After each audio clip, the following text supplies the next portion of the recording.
Japan की central railway को एक बार अपने सभी पैसेंजर से माफी मांगनी पड़ी और उनके टिकट के पैसे उन्हें रिफंड करने पड़े। और रीजन जान के आप लोग हैरान रह जाओगे। उसके पीछे का रीजन ये था कि उनकी एक ट्रेन मात्र 45 सेकंड, जी हां आप सही सुन रहे हैं, मात्र 45 सेकंड लेट हो गई थी। अब अगर आप ये सोचते हैं कि जापान जैसा छोटा सा देश विकसित क्यों है, तो उसका रीजन आप लोगों को समझ में आ गया होगा। टाइम को इतनी इंपॉर्टेंस देने वाला देश आखिर विकसित तो होगा ही। तो जापान के गवर्नमेंट की सोच और उनकी टेक्नोलॉजी के लिए एक लाइक तो बनता है।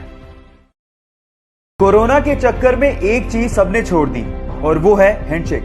पर क्या आपको पता है कि हैंडशेक सबसे पहले किसने और क्यों इस्तेमाल किया? मैं आपको बताता हूं। ये एक पीस जेस्चर है जिसको ग्रीक में सबसे पहले इस्तेमाल किया गया ताकि ये पता लगाया जा सके कि सामने वाले के हाथ में कोई वेपन तो नहीं है। साथ ही साथ हाथ मिलाते समय उसे शेक भी किया जाता है ताकि यह भी पता लगाया जा सके कि उसके स्लीव्स में तो कोई वेपन नहीं है। क्या आपको यह बात पता थी? आप लोगों ने कैप्टन अमेरिका के हाथ में शील्ड को तो देखा होगा और उसको देख के शायद ऐसा महसूस होता होगा कि काश हमारे देश की सेवा में लगे और रक्षा में लगे सैनिकों के हाथ में ऐसी शील्ड होती ताकि उनकी जान को बचाया जा सकता। देखो, बाकी देशों का तो पता नहीं, लेकिन जापान ने अपने सैनिकों की रक्षा के लिए इससे भी ज्यादा एडवांस शील्ड बना ली है जो कि मात्र 3 सेकंड में खोली जा सकती है।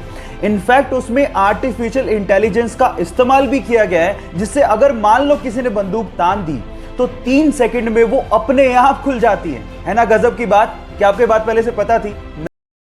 गाइस, हम लोग फ्यूचर में पानी पिएंगे नहीं, खाएंगे। हो गए ना हैरान? बट ये बात सच है। एक्चुअली प्लास्टिक की बोतल्स का पानी हमारे शरीर को बहुत ज्यादा नुकसान करता है। इसी के लिए हमारे डॉक्टर्स ने वाटर के छोटे छोटे से कैप्सूल बनाए हैं। अब इन छोटे छोटे से कैप्सूल को अपने मुंह में रखो, ये मुंह में बस्ट होंगे और आपके पानी की पूर्ति हो जाएगी।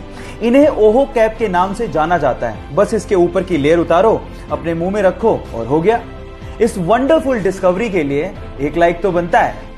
अगर आपने पहले से ही इस चैनल को सब्सक्राइब करके बेल आइकन ऑन किया हुआ है तो थैंक यू वेरी मच। पर अगर आपने अभी तक नहीं किया है तो सब्सक्राइब जरूर कर लेना और सबसे इम्पोर्टेंट बेल आइकन को भी ऑन कर देना ताकि इस चैनल के नए वीडियोस की नोटिफिकेशन अपलोड होते ही आपको तुरंत मिल जाए और ये बिल्कुल फ्री है। स्टैचू ऑफ लिबर्टी को शायद आप लोगों ने देखा होगा, लेकिन क्या आपको पता है कि स्टैचू ऑफ लिबर्टी जैसी दिख रही है वैसी है नहीं। मतलब ये ग्रीन कलर की दिख रही है, लेकिन एक्चुअली इसका ओरिजिनली कलर ग्रीन नहीं था। ये एक्चुअली कॉपर की बनी हुई थी तो कॉपर कलर था, बट ऑक्सीडेशन की वजह से, जिसको हम लोग केमिस्ट्री की भाषा में कोरोजन भी कहते हैं, उसकी वजह से ग्रीन कलर की हो गई। है ना इंटरेस्टिंग फैक्ट? क्या आपको पहले से पता था